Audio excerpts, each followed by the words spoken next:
Hey guys, so I have forgotten to record, but I've done 2 chapters or two little days of my devotional, and I didn't really record it. So I guess I'm gonna go over it with y'all. So that's day 7. That's for tomorrow. So I stopped on day 5 on our last video. I stopped at day 5, and I did that last night, and I did day 6 today. So I'm gonna go over them real quick, or I'm just gonna do like a little quick overdrive on day 5. So the Bible verse for this chapter, or this little, I guess, section, was Philippians chapter 4 verse 8. You could search that up, and it's what you focus on is what you'll see. So some of the stuff I underlined was, half of us are so busy counting the passes between the white-shirted people that people wear that we never even notice the gorilla. So there was this I guess video done by Harvard University in 1999, and they were playing basketball. Six people were wearing black shirts and 6 people were wearing white shirts. And somebody in a gorilla costume walks in the middle of, I guess, the court and starts pounding on its chest. So, and they asked in the video, they said, count how many times I think it was the black team passes the ball. Well, I underlined this part, and it says, half of us are so busy counting the passes between the white-shirted, so it's the white-shirted people that we never even notice it. When the video asked, did you see the gorilla? We think, wait, what gorilla? So, and I also underlined this after it says, we will notice more and more of what we focus on, or conservatively less and less of what we don't want to see. So on this second page, I also underlined it. As we focus on whatever is lovely, those good and true things we like and appreciate, we'll find ourselves noticing those things more often. So it's just, if you focus on one thing, you're gonna miss a whole bunch of others, is what it's trying to say. So let's say if I just try to focus on getting a relationship or something, I'm missing all these other opportunities. It could be for sports, or for like just anything. So the question for that part of the devotional was, what are 3 positive gorillas you are missing because other worries are looming or too large in your eyes? How can you change that? So I put, for 1, I put how blessed I am. 2, when someone tries to help and they don't do it right. And 3, my grades. So I put shift my perspective and find the positive in it.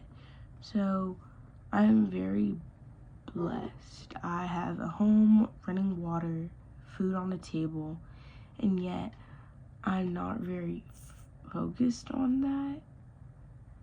And it truly is a blessing, because there's some people in the world that don't have what I have. So it's pretty nice.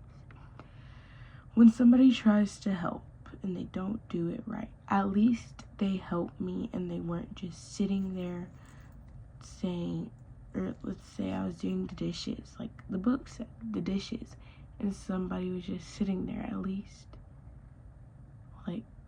At least they tried to help instead of sitting on the couch. Like, if they did that for you, like the other day I helped my little brother clean his room. Like, I helped. Did some of his toys go in the right spot? No. But And then my grades. I focus on my worst grade and I try to bring it up, and that's the only thing I focus on, and I get really upset about it. I need to start looking at all my other grades and doing wow, I did a good job in that. So it's just trying to shift my perspective on stuff. So now I'm gonna go over day 6. It's called Created for Community. Oh my gosh.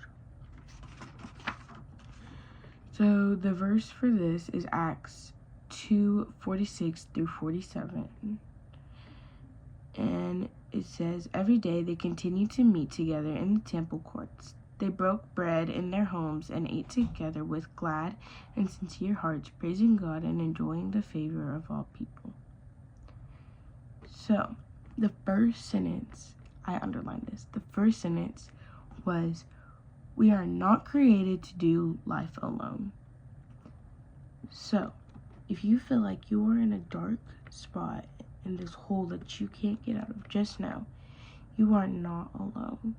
There are people that are going through the same exact thing as you, and yet you may not notice that because maybe you're just you're in this sense where you think you're alone and you're really not. So, I guess this third sentence, it says, it was absolute not good for man to be alone. So God made someone with whom he could do life. So, and then I'm just reading what I highlighted, or not highlighted, but underlined. And then I underlined it, we are directed, not asked, to live in a community with other fellow followers of Christ. And then there's this little part, and basically what was happening is this lady, she was living in Boston, a pastor, shared a story about friends that had moved to California. So one night, the pastor and his wife got a terrible phone call. In California, there was wildfires,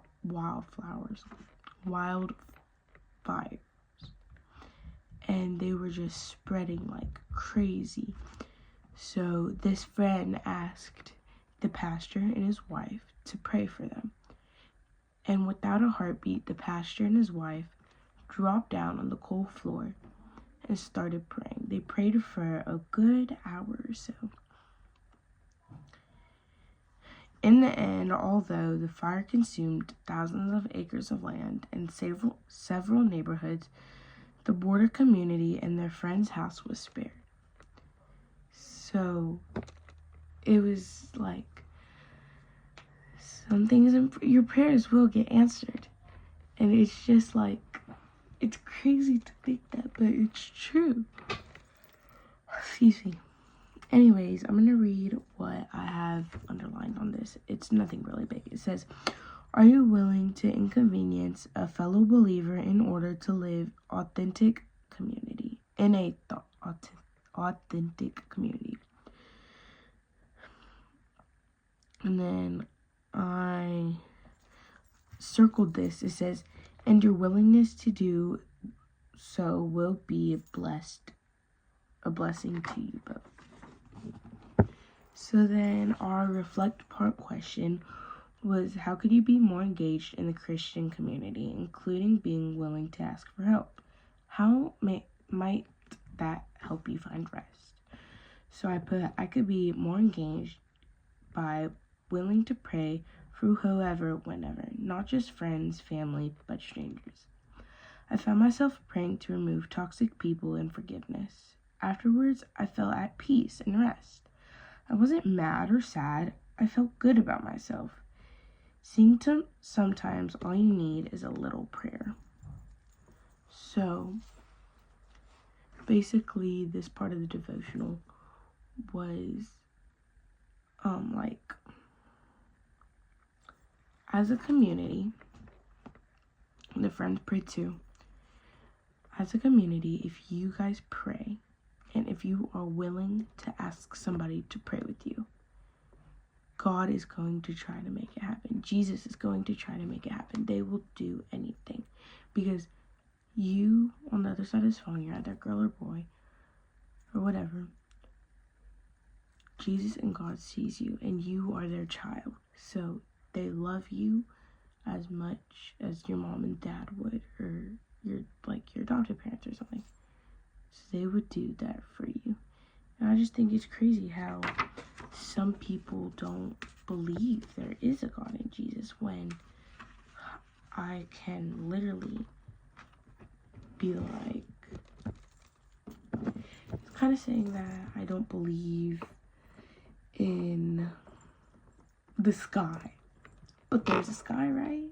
There's a sky outside. It's just kind of weird to me, but it's just something that's not in my hands, and I'll let people believe what they believe. But as a Christian, I want to help people understand more, and I'm understanding more, and it's just something that I talk about nonstop. And in the new year, my resolution was to get closer to God and help people and try to change and live for God. So I think it's going really good so far. I mean, I've done a lot, but it's kind of like, I don't know.